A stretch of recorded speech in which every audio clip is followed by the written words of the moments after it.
అక్కయ్య ఓ అక్కయ్య అక్కయ్య అక్కయ్య అక్కయ్య అక్కయ్య అక్కయ్య అక్కయ్య ఏమిట్రా ఏమిటా హడావుడి? అక్కయ్య బావగారికి వచ్చింది, అన్ని పేపర్లో వేశారు. ముఖ్యమైన విషయాలు అలా మింగేస్తే నాకేం అర్థమవుతుందిరా? ముఖ్యమైన విషయాలు మింగేశానా? అయితే విను, పద్మశ్రీ బిరుదు ఫోటో కూడా. నిజమా? మీ బావగారికి పద్మశ్రీ బిరుదిచ్చారా? అవునక్క, ఇదిగో పేపర్లో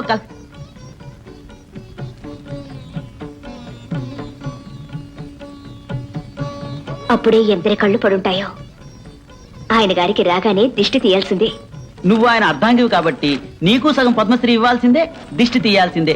చెప్పు, నీకు పద్మం కావాలా, శ్రీ కావాలా? చెప్పు. పద్మం ఆయన విద్యకు, శ్రీ ఆయన కీర్తికి. ఎల్లకాలం ఆ రెండు ఆయనకే ఉండాలిరా. అనంతో ఆయన వచ్చేటప్పటికి మేళతాళాల ఏర్పాట్లని ఘనంగా ఉండాలి. కరెక్ట్ అక్క, బాగుంది.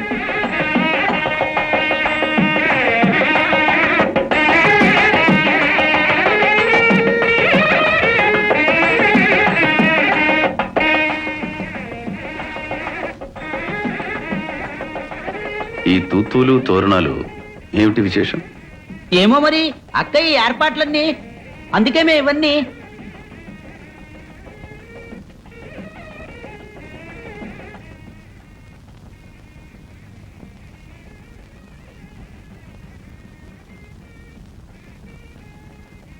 కొంచెం ఆగండి.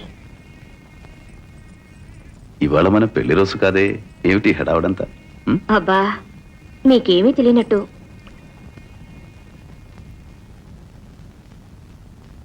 ప్రభుత్వం వారు మీకేమిచ్చారో తెలుసా? నిన్నివ్వలేదు, నా సంగీతాన్ని ఇవ్వలేదు. అబ్బా, స్వర ప్రస్తారం ఆపి పల్లవికి రండి. మీకు ప్రభుత్వం పద్మశ్రీ బిరుదిచ్చింది. వారిస్తే మాత్రం మేము స్వీకరించాలి కదా. అదేమిటి? ఆ పద్మశ్రీ బిరుదులు ఇంకెవరెవరికి ఇచ్చారో తెలుసా? డోలు వాయించే మంగళమస్తానయ్యకు, క్లార్నెట్ వాయించే ఆశీర్వాదానికి, శుద్ధగాంధారం అనే మాటని సుతగాంధారం అని పలికే సచివతమ్మ గారికి, ఈ మరుగుజ్జుల పక్కనే నుంచుని నేను పద్మశ్రీ బిరుదు అందుకోవాలా? వారు పాపం సంగీత సభల్లో సన్మానాలు సత్కారాలు పొందిన పండితులే కదా. ఏమిటండి, ఏమిటి వారి పాండిత్యం? మాతో చెప్పానండి. సరిగమలు వచ్చిన వారంతా పద్మశ్రీలే అని ప్రభుత్వం భావిస్తే వారికే ఇవ్వమనండి. వారిని మాతో కలపడం ఎందుకు, ఇలా అవమానించడం ఎందుకు? అది కాదండి, ఏదో అసూయతో మీరు వద్దంటున్నారని వారనుకుంటే. ఎవరి కోసమో మేము విద్య నేర్చుకోలేదు, ఎవరి కోసమో మేము పేరు ప్రతిష్టలు గడించలేదు. ఈనాడు అంతే. ఎవరి కోసమో భయపడి మా ఆత్మాభిమానాన్ని చంపుకోలేము. అక్కయ్య అక్కయ్య, బావగారి గురించి పత్రికా విలేఖ.